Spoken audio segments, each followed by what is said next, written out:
Welcome to our another episode on origins, and we're talking about the people origins, the tribes in Kenya and their origins. After talking about the Abaluya, the Luo, now we're talking about the Abagusii. They're also known the Kisii, Mkisii, or Wakisii in Kiswahili. That's the another second national language of Kenya, or Gusii in Ekigusii.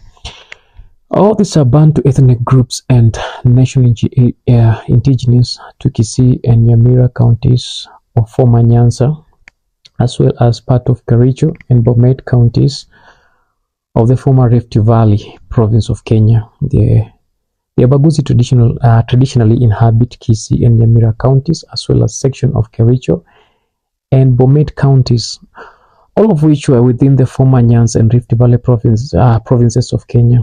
Studies of East African Bantu languages and anthropological evidence suggests that the Abagusii, together with Kuria, Ngurumi, Rangi, Mbugwe, Simbiti, Zanaki, and Ikoma, emerged from East African Neolithic agri-pastoralists and hunters, straw-gatherers. Believed to have come from the north of Mount Elgon, it's also believed that there was a heavy influence on the Abagusii from Bantu speakers migrating out of Central Africa and West Africa. Certain groups of the Abagusii may have been assimilated from the Luya and Olusuba-speaking Suba people, which originated from the west of Lake Victoria. The majority of Abagusii are closely related to the Maasai, Kipsigis, Abakuria, and Abameru of Kenya.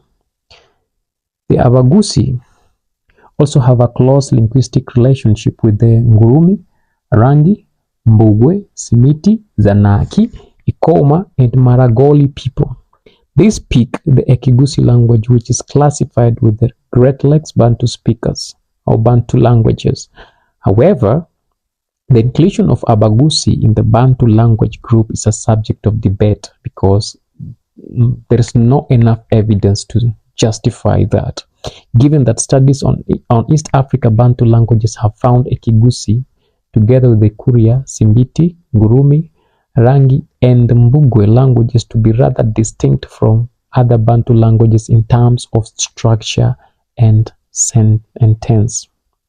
The term Kisii is Swahili and originates from the colonial British administration, who used it in a colonial Kenya to refer to the Abagusii people, as it was much easier to pronounce.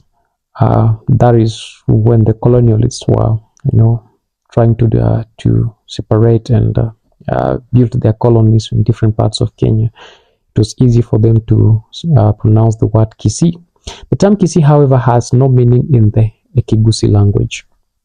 In the Swahili language, the singular form is Mkisii and the plural form is Wakisii.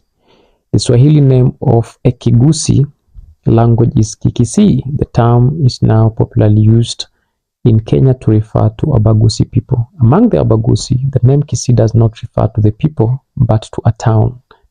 That is Kisii town, also called Bosongo or Getembe by the locals in other native urban centers of Abagusii people.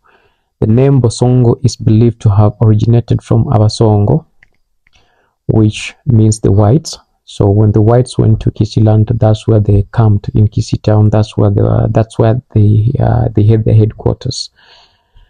The place where the whites settled, referring to settlers living in the town during the colonial era. The other name used by the British in reference to Abagusii was Kosovo or Kosowa, which is a derivative of the Ekigusii expression in Kosovo, meaning their home. The antonym is Abagusii, plural, and Omugusii in singular. The language spoken by the people is Ekigusii. The term Gusii supportedly comes from Omugusii, who is the main founder of the Kisii community. Based on linguistics and anthropological evidence, the Abagusii originated from the Neolithic pastoralists inhabitants of the present-day Kenya, particularly the former Nyanza and Rift Valley provinces. The competing theory by some scholars that the Abagusii migrated from Uganda is lacking enough evidence, and there's no historical evidence the Abagusii settled in Uganda and have been known only to settle on the eastern slopes of Kenya side of Mount Elgon. The oral tradition of the Abagusii holds that their ancestors migrated from a place called Misiri, north of Mount Elgon, possibly present-day Egypt. These ancestors were the founders of 6 major Gusii clans: the Abagutu, Abagetutu, Abanyaribari, Abagirango, Abanchari, Abamachoge, and Ababasi. This original group later absorbed a group of settlers from west of Lake Victoria, which is now presently-day Buganda and Busoga. These settlers may have been assimilated from the Luya and Olusuba-speaking Suba people. Present-day Gusii land, along with the Kenya and Eastern at large, has inhabited since Neolithic period. As a result, its settlers have diverse origins. The first settlers were likely hunters and gatherers similar to the Khoisan and the Ogiek, which were followed by the Nyanza Rift Cushitic, who replaced these hunters and gatherers, assimilating them and settled during the Savannah pastoral Neolithic period. There is between 3200 and 1300 BC. The next group of settlers were Nilotic pastoralists from present-day South Sudan that settled in the area Sika, that is between 500 BC. The last groups to settle in the area from the Bantu speakers whose migration to the area began in 1st century, that's 1st AD. Several South Nilotic and Southern Cushitic were assimilated into the Abagusii, whom are likely responsible for the Gusii practice of circumcision and other practices due to cultural diffusion. During the colonial era, the Abagusii were seen as warlike and fierce fighters by other ethnic groups, along with the Ameru, Abakuria, and Masai. The Abagetutu specifically was seen as the most martial of the Abagusii clans. This perception is evident in, except from the Eastern Protectorate Commissioner Sir Charles Elliot in early 90s expeditions of Gusii and surrounding areas, and this is what he wrote, I quote, "To the north of Uganda Railway, the lake shore rises up into the Nanti County and Uasin-Gishu Plateau. To the south is a little region lying between the Mau Range and Lake Victoria, thickly inhabited by the Kavirondo and rich in cattle. Kosovo or Kisii is a hilly district behind Ugaya and is one of the least known parts of the protectorate. The inhabitants appear to be Bantu-speaking and have a bad reputation of ferocity, but this may merely mean that they have a hereditary feud with their neighbors who are not Bantu, and does not necessarily imply that they will be hostile to the Europeans. The warlike nature was deemed as a threat to British rule, especially the cattle camps the warriors frequented, and the British enacted punitive expedition that raided cattle and rushed the warriors. This slowly brought an end to the pastoral and war-based lifestyle of most Abagusii. The British introduced new immigrants to Kisii County and other parts of Kenya in the 1930s to work as soldiers, porters, and farmers. These were the Baganda, the Maragoli, the Nubi, and Olusuba-speaking Suba people of Kenya from Rusinga Island, Mfangano Island, and section of Homa Bay County. The Nubians were settled by the British in present-day Kisii town and worked as soldiers for the British government, while the Bantu-speaking Maragoli, Baganda, and Suba people were settled in Kisii town as porters and laborers on white farms and tea plantations. Some of the new immigrants introduced to Kisii town by the British have been largely assimilated into the Gusii society, but others, particularly the Nubi, never assimilated and still maintain their origin settlements in Kisii town. The relationship between the Abagusii and their neighboring Nilotic-speaking communities such as the Maasai, Nandi, Kipsigis, and Luo is often painted negatively on social media. The colonial perception of Nilotic as more hostile and warlike have continued to persist in the wider Kenyan discourse, as evidenced by works of scholars and researchers such as Ochieng and Ogot, among others. These scholars have exploited such colonial stereotypes and largely stereotyped the Nilotic-speaking communities in their works. Despite these stereotypes, the Abagusii have often maintained a positive relationship with their Nilotic neighbors in the pre- and post-colonial era.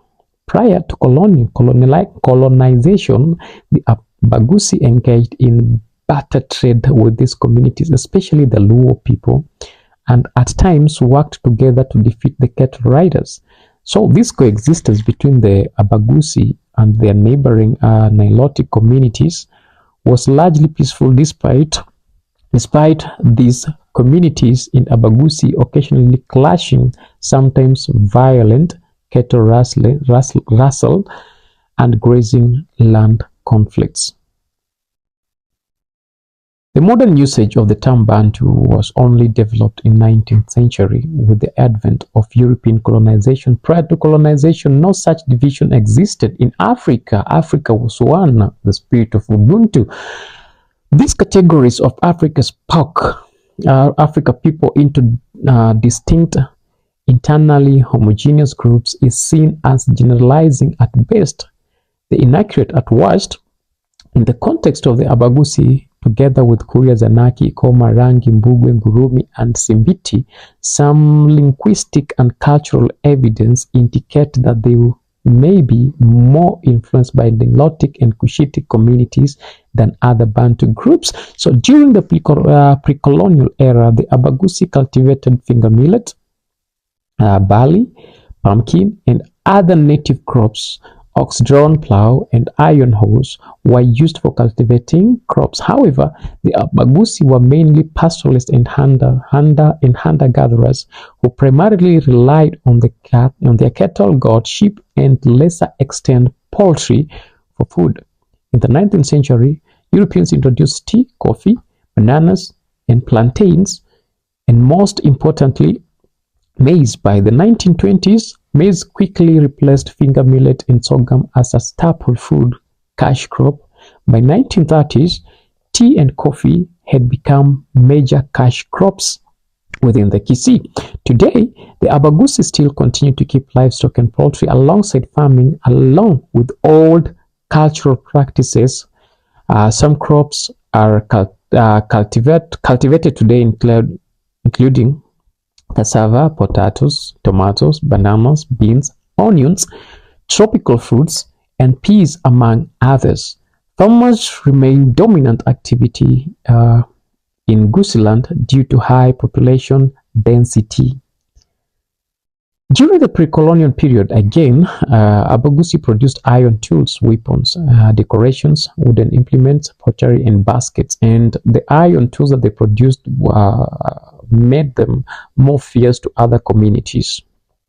That was gave them a higher hand when it came to war or cattle wrestling. The Abagusii also imported pottery from a neighboring Luo community, blacksmiths, and other occupations that worked with the iron and iron ore were highly respected and influential members of the Abagusii community, despite not forming a distinct societal caste. Smithing was largely carried out by men. The primary form of trade carried out in pre-colonial times was barter and mostly took place within homesteads as well as with neighboring communities, especially the Luo. Tools, weapons, crafts, Livestock and agricultural products were commonly exchanged. Cattle were in an important form of currency, and goats served a lower valued currency. But trades between the Abagusii and the Luo took place at the border markets and Abagusii farms, and was mainly carried out by women. In modern age, the Abagusii have established shopping centers, shops, and markets, further connecting them to the rest of the country, as opposed to their, comparatively isolated pre-colonial economics. Traditionally, the Abagusii society divided labor between men and women. Women were expected to cook, brew, clean, cultivate, and process crops, and fetch water and firewood. Men were expected to herd, build houses and fences, clear crops fields, among other duties. Men were less involved in crop cultivation compared to women. Herding was primarily carried out by boys and unmarried men, and girls and unmarried women helped with crop cultivation. This division of labor was carried down over time and have gradually taken over many of the men's traditional duties. Among the Abagusii, circumcising boys without anesthesia around 10 years is an important rite of passage. Girls also have a similar rite of passage, undergoing female genital mutilation at an earlier age. Traditionally, the Abagusii did not marry into tribes that did not practice circumcision. Though this practice has declined in recent generations, the ritual typically takes place every year in the months of November and December, followed by a period of seclusion where the boys are led into different activities by older boys and girls led into by older girls. During this period, only older circumcised boys and girls are allowed to visit the initiates. It is considered a taboo for anyone else to visit during this time. It is a period of isolation. The male initiates are taught their roles as young men in the community, and the code of conduct of circumcised man. A circumcised man. Initiated boys and girls were also taught the rules of shame, chinsoni, respect, ogosika. This is a time of celebration for families and the community at large. Family, friends, and neighbors are invited days in advance by the candidates to join the family celebration. Prior to introduction of Christianity and Islam to Africa, the Abagusii were monotheistic, believing in a supreme god called Ngoro. This god is also popularly called Nyasai, a loanword from the Luo language among Abagusii. The Abagusii believed that Ngoro created the universe and was the source of all life. The sun, Risase, and the stars are both important in the Abagusii religion. Death, diseases, and destruction of crops and livestock were considered a natural event brought on by evil spirits, bad luck, witchcraft, or displeasure of the ancestor spirits. The Abagusii also revered medicine men and practiced ancestor worship, calling the ancestors spirits Ebirecha. Totally, most of Abagusii practice Christianity, with the four major denominations being Catholic, Seventh-day Adventist Church, and Swedish Lutheranism and Pentecostal Assemblies of God. A minority of Abagusii still adhere to their traditional religion, and others observe syncretic form of their traditional religion and Christianity. Many still go to visit a diviner, Omoragori, and who can point out displeased spirits of the dead and prescribe a solution on placating them. Traditionally, marriage was arranged by parents, whose intermediaries called Chisangani or Chisangani. These intermediaries acted as referees for the future bride and groom. After the parent negotiated the dowry, the wedding would be organized. The wedding ceremony involved a mentor called an omoimari, who could provide continuing support to the new married couple. Marriage between members of the same clan was traditionally forbidden. Marriage was officially established through the payment of dowry in the form of cattle to the wife's family. Afterwards, the man and the woman are officially considered husband and wife. Divorce is customarily not allowed among the Abagusii, as marriage is considered permanent union in all that is only disrupted by death. Currently, civil and Christian marriages are recognized among the Abagusii.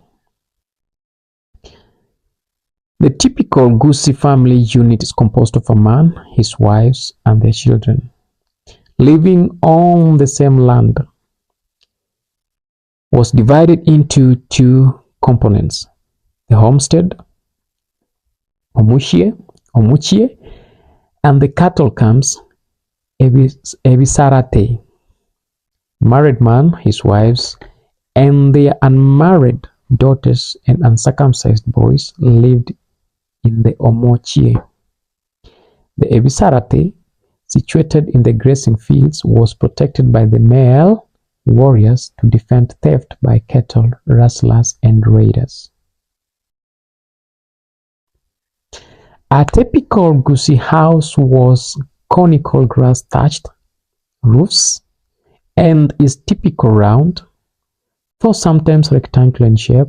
Today, Gusii houses are still similar, though corrugated iron sheets and stone is sometimes used for the roof and the walls. The traditional Gusii compound had elevated granaries for storing crops such as millet and other crops.